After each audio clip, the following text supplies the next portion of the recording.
amigos telespectadores da Rede Vida de Televisão e do programa Páginas Difíceis da Bíblia. Ailton, acredito que essa seja uma página difícil, não? Dificílima, hein? Dificílima.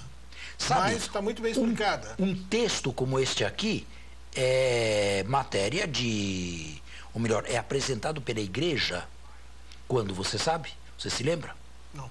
No último domingo... Não, no penúltimo domingo do tempo comum. Um domingo antes da festa de Cristo Rei. Se lê no ano A este texto de Mateus, vai ser lido este ano aqui. Sim. No ano B, o texto apocalíptico de Marcos. E no ano C, o texto apocalíptico de Lucas. Sempre no penúltimo domingo do tempo comum. Um domingo antes da solenidade de Cristo Rei, quando se encerra o ano litúrgico. E o domingo primeiro do Advento, em todos os ciclos A, B e C, começa também com a leitura do discurso apocalíptico. Ou seja, a igreja fecha o ano e abre um novo ano litúrgico com a visão do futuro, com a visão apocalíptica. Claro, aqui nós temos um discurso apocalíptico. E se o telespectador é culto, espero que seja, ou se esteja aculturando, eu preciso dizer que este discurso aqui talvez não provenha em grande parte do Jesus terreno. Jesus tinha alguma veia apocalíptica, mas não acredito que Jesus fosse um apocalíptico exaltado. Esse discurso aqui, nas suas origens pré-marcianas porque Mateus copiou e acrescentou em Marcos, tenha vindo de um judeu cristão de veia apocalíptica, que apresentou este discurso pré-sinótico já na boca de Jesus. Provavelmente, se a comunidade de Mateus estava na Síria, é possível, provavelmente não diria, é possível que esse judeu cristão fosse um foragido, um fugitivo das calamidades da Guerra Judaica. A Guerra Judaica começou em 66 e terminou em 72. É possível que um fugitivo judeu cristão tenha saído da Palestina e tenha trazido essas ideias aí para Marcos em primeiro lugar e depois para a comunidade de Mateus. Porque é bem inflamada, né? Certo? Bom, é claro que aqui ela é apresentada pelo próprio Jesus, ou seja, o discurso é colocado na boca de Jesus. É possível que um outro logion provenha de Jesus, mas este trabalho muito delicado e profundo eu não quero fazer aqui. Mas, claro, é um texto que, se não foi dito pelo Jesus terreno, é dito pelo Jesus exaltado, ressuscitado, glorificado, que envia o Espírito que move o Espírito para que se escreva o que se pensa. Portanto, não podemos, de uma forma ou de outra, retirar completamente esse texto de Jesus. Do Jesus terreno, provavelmente sim. Do Cristo exaltado na glória, de jeito nenhum. Claro que não, não é? Só que o Cristo exaltado na glória se serviu de pessoas aqui na terra que tinham essa veia apocalíptica. Nos evangelhos, nós temos apenas um capítulo apocalíptico em cada sinótico. João não tem. João tem uma escatologia realizada, mas não tem um capítulo apocalíptico. Na primeira epístola, ele fala assim: filhinhos, esta é a última hora. E tem uma intuição de que o que está acontecendo é a última hora e o anúncio do fim. Paulo imaginava que estava vivendo os últimos tempos. na primeira aos Tessalonicenses, que é o primeiro escrito cristão que chegou até nós, ele diz: nós os vivos, por ocasião da vinda do Senhor, não precederemos os mortos. Paulo se está referindo a isto aqui. Mas parece que depois, durante a vida, Paulo foi modificando o seu pensamento e aceitando a possibilidade, carta aos Filipenses, de morrer antes da parousia. Gostaria de morrer e estar com Cristo. O que é melhor? Sair deste mundo e estar com Cristo ou continuar nesta tenda? Claro que é infinitamente melhor sair deste mundo. O que eu desejo? Não sei. Porque para mim é muito melhor partir e ir com Cristo, mas permanecer na carne é melhor para vós. Paulo foi modificando um pouquinho as suas ideias. Lucas, que escreveu depois de Paulo, já tem uma posição bem mais distante e mais fria com relação à apocalíptica, porque já introduz a história e introduz a igreja na história e afirma que a igreja na história vive o último período da história da salvação. Ele divide a história da salvação em três. Primeira parte, antes de Cristo, a lei e os profetas até João. Segunda parte, o tempo de Cristo, a partir daí é anunciado o reino de Deus. Terceira parte, Atos dos Apóstolos, da ascensão à parousia. E é o único evangelista que usa da história geral para inserir dentro dela a história da igreja. Ou seja, as ideias apocalípticas já vão ficando mais, mais nuanceadas. Não é que Lucas as elimine, de jeito nenhum, mas já se distancia da sua iminência. Por exemplo, capítulo 3º do Evangelho de Lucas é apenas ele: no 15º ano do império de Tibério César, sendo Pôncio Pilatos governador da Judéia, Herodes Antipas tetrarca da Galileia, seu irmão Felipe tetrarca da Itureia, sendo sumos sacerdotes Anás e Caifás. O que é isto? A não ser um grande sincronismo para situar a palavra de Deus que foi enviada a João, filho de Zacarias do deserto. Nenhum outro evangelista fez isto. Você percebe que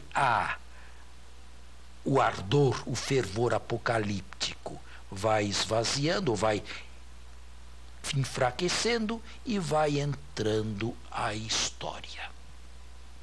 A ponto de uma chave hermenêutica desse texto aqui, como eu disse num programa passado, ler tudo isso aqui como acontecendo na história da igreja. Está claro? Claro, muito bom. Então agora, com estas orientações, vamos continuar, não é? Nós vamos terminar vamos agora no versículo 31. Agora é a parousia. Agora é a parousia. Ele enviará os seus anjos que, ao som da grande trombeta, reunirão os seus eleitos dos quatro ventos. Bem, a trombeta aqui é um simples estratagema literário, é um sinal eficaz e bíblico dos últimos tempos. Paulo também menciona a trombeta no primeiro texto cristão, que é a primeira aos Tessalonicenses. Agora, que farão esses anjos? Eles não reunirão a humanidade inteira, porque a humanidade inteira estará na frente do Filho do Homem. A função desses anjos é simplesmente separar os eleitos. Que dureza, hein? Continue. Podemos? De uma extremidade até a outra extremidade do céu. Não importa onde estejam esses eleitos, os anjos se encarregarão de conduzi-los à presença do Filho do Homem. Aprendei da figueira esta parábola. E agora terminou O discurso apocalíptico termina aqui. Tá, no versículo 31. Termina no versículo 31. Os versículos seguintes, 32 e seguintes, são apenas parenese, exortações. Aprendei. É uma exortação a partir da botânica. Quando vem a primavera, quando se aproxima a primavera, quando se aproxima o verão. Agora, eu quero fazer um parênteses aqui e perguntar, dialogar aqui com você, como é que nós podemos, como é que um homem moderno, nós somos modernos, sim, como é que nós modernos podemos nos representar este texto? Este texto que vem agora? Não. O discurso apocalíptico. Sobretudo naquilo que diz respeito ao fim do mundo. Uma coisa era esse texto lido na comunidade de Mateus, quando se imaginava que estavam às vésperas do fim do mundo. Erraram ou não? Erraram ou não? Essa é uma pergunta. Erraram sim, erraram. Embora não tenham feito cálculos. Em nenhum versículo aqui você vê um cálculo. Isto é uma matemática, um número exato. Em nenhum versículo se vê. Levando em conta aquilo que o senhor disse lá, que a gente só tem uma vida. Erraram, né? Em que sentido? Erraram no sentido de imaginar cronologicamente iminente o que não estava cronologicamente iminente. 2000 anos se passaram. Porém, o erro deles é muito menor do que o erro daqueles que não esperam nada. Certamente. Sabe? Ou que veem a história como o fluir constante de uma linha que vai em direção ao infinito. Não tem nenhuma surpresa. Não vai acontecer nunca nada. Uma geração sucede a outra e assim vai. Vamos fazer um intervalo e voltamos. Voltamos à pergunta inicial. Como um homem moderno pode ler e interpretar esse texto, que é a palavra de Deus, se ele tem fé, e assumi-lo também? Bultmann afirma o seguinte: o homem moderno que escuta rádio, que vê televisão e que anda de avião, não pode aceitar umas coisas dessas. É preciso demitizar isso aqui tudo. Isto aqui era uma visão de um mundo bem antigo. Um homem moderno que escuta rádio, que vê televisão e anda de avião, não pode acreditar que o sol vai se converter em sangue, que a lua vai escurecer e que as estrelas vão cair do céu como purpurinas. O que não é muito certo para Bultmann, porque existe muita gente que escuta rádio, que vê televisão e anda de avião e aceita isto aqui. Aceitam. Até os dias de hoje. Esperam isso. E eu vou dizer mais. Apesar de talvez escandalizar alguém, eu sou um deles. Agora explico. Explico modernamente, porque eu não vivo na Idade Média.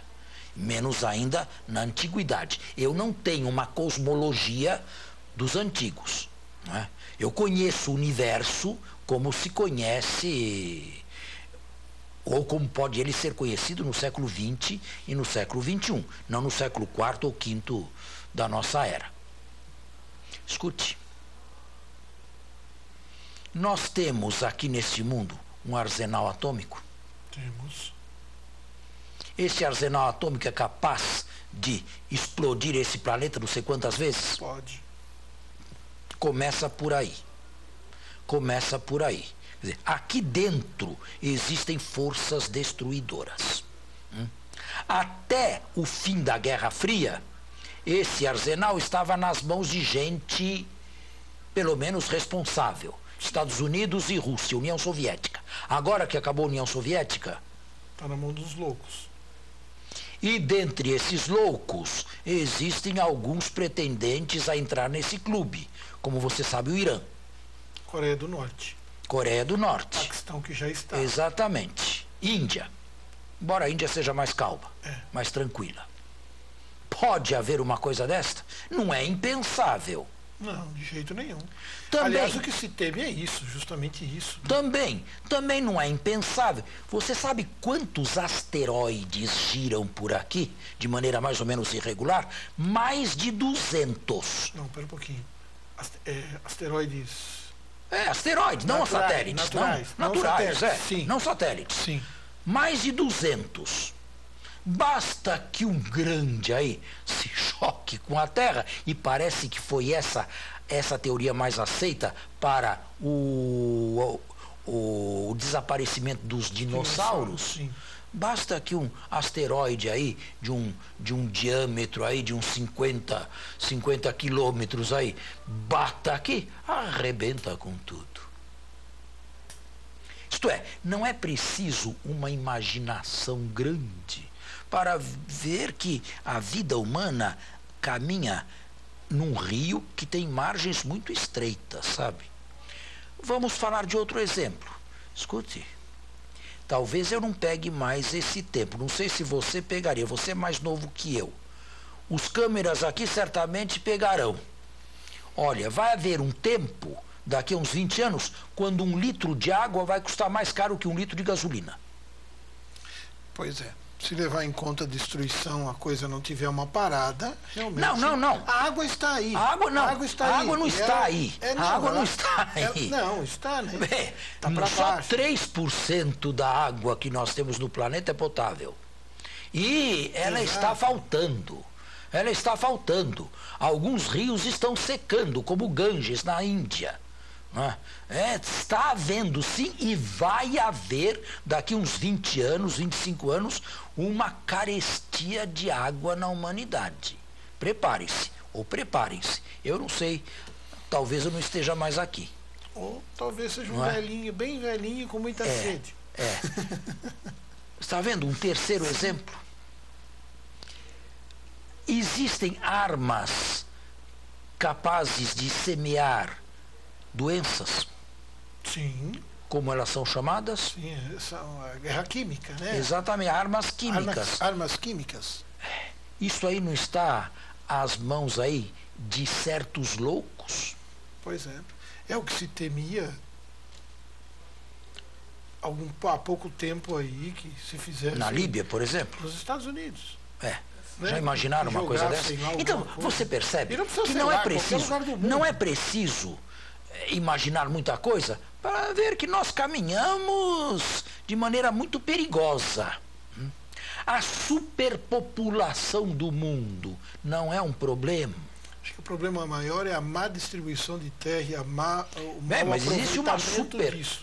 Existe uma superpopulação. Nós somos 6 bilhões e qualquer coisa. Se estima que em 2050 nós sejamos uns 7 bilhões e meio. Bastante gente, hein?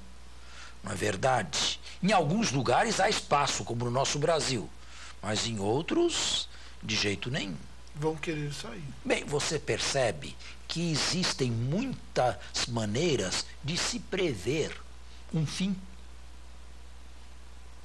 De qualquer modo, eu não quero ser um apocalíptico exaltado, não quero tirar o sono de quem quer que seja, nem retiro o meu sono, mas uma coisa é certa. Este mundo caminha para um final, e esse final, meus caros telespectadores, é antecipado definitivamente na morte de cada um de nós. Porque no dia de nossa morte, Ailton, é o nosso fim do mundo. É o fim do mundo para cada um de nós. Essa explicação, ela é mais sucinta, ela é mais rápida e até acalma. Ela é até tranquilizadora. Nós também caminhamos em direção ao fim do mundo. Fim. E esse fim do mundo, de uma maneira ou de outra, vai ser a nossa vida. O final da nossa vida. É que quando se pensa em tanta catástrofe, tanto risco, a morte é certa. E nós, Ailton, eu não tenho certeza que saindo desta rede vida, e você também não, chegamos ilesos em casa, sem uma bala perdida por aí, sem Um qualquer... assalto, uma coisa. Você percebe Sim, que a nossa vida está fio. por um fio? Por um fio. E Sempre. esse será o nosso fim do mundo. Portanto, o texto diz respeito à comunidade enquanto tal, e cada um de nós pode apropriar-se disto aqui e não brincar com o provisório, porque o provisório se encaminha para o definitivo. E brincar com uma vida neste mundo, diante de Deus, é jogar fora uma preciosidade. O passado se incorpora à nossa biografia e nunca mais será cancelado, nem por Deus. Então, é para se levar a sério. Agora, os versículos que você está para ler são uma parenese, uma exortação, depois deste longo discurso dogmático, chamemo-lo assim, profético, apocalíptico. Nós não temos mais tempo suficiente para começar esses versículos aqui. Eles estão dizendo que temos ainda 3 minutos. 3 minutos? Então dá. podemos ler rapidamente a parenese. Assim alivia um pouco, né? É. Aprendei da figueira esta parábola. Quando o seu ramo se torna tenro e as suas folhas começam a brotar, sabeis que o verão está próximo. Da mesma forma, também vós, quando virdes todas essas coisas, sabei que ele está próximo às portas. Isto é, o Filho do Homem que vem para o julgamento. Em verdade vos digo que esta geração não passará sem que tudo isso aconteça. Esse é outro versículo complicado. Em primeiro lugar, que essa geração não passou sem que tudo acontecesse com relação a Jerusalém. Aí sim. Sim. Sim. Que essa geração não passe sem que tudo aconteça com relação ao fim do mundo? Não. Não. E agora?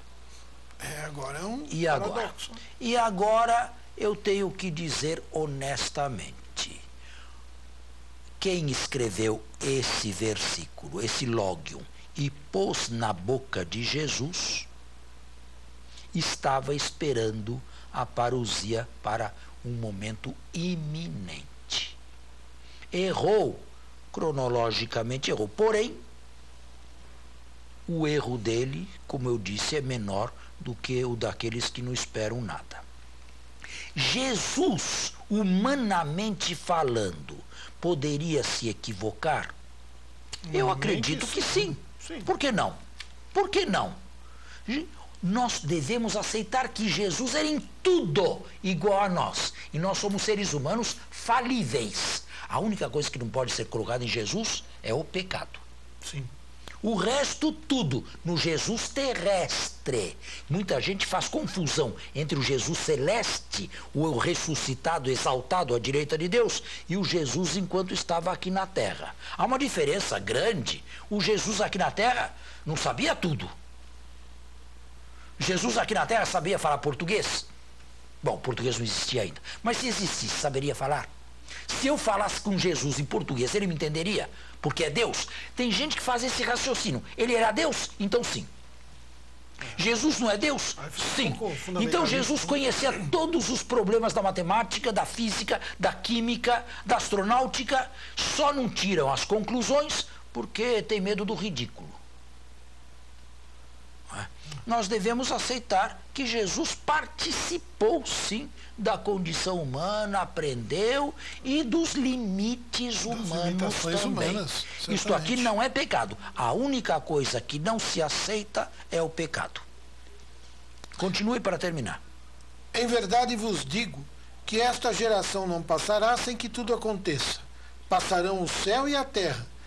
Minhas palavras, porém, não passarão. Agora vem o mais importante. Daquele dia e da hora ninguém sabe, nem os anjos dos céus, nem o Filho. Nem o Filho. Isto é, não houve cálculo matemático nenhum. Mas só o Pai. Só o Pai. Portanto, vigiai, orai e perseverai. São os 3 verbos que nos são indicados no final deste discurso aqui. Vigiar, orar e perseverar até o fim no bem, com a graça do Emanuel. Porque o Filho do Homem que vem para julgar, agora é o Emanuel que acompanha os seus pela história afora. Está certo? E assim encerramos este texto e na próxima semana vamos para o próximo. Muito obrigado. Bom domingo a todos. Até a próxima semana.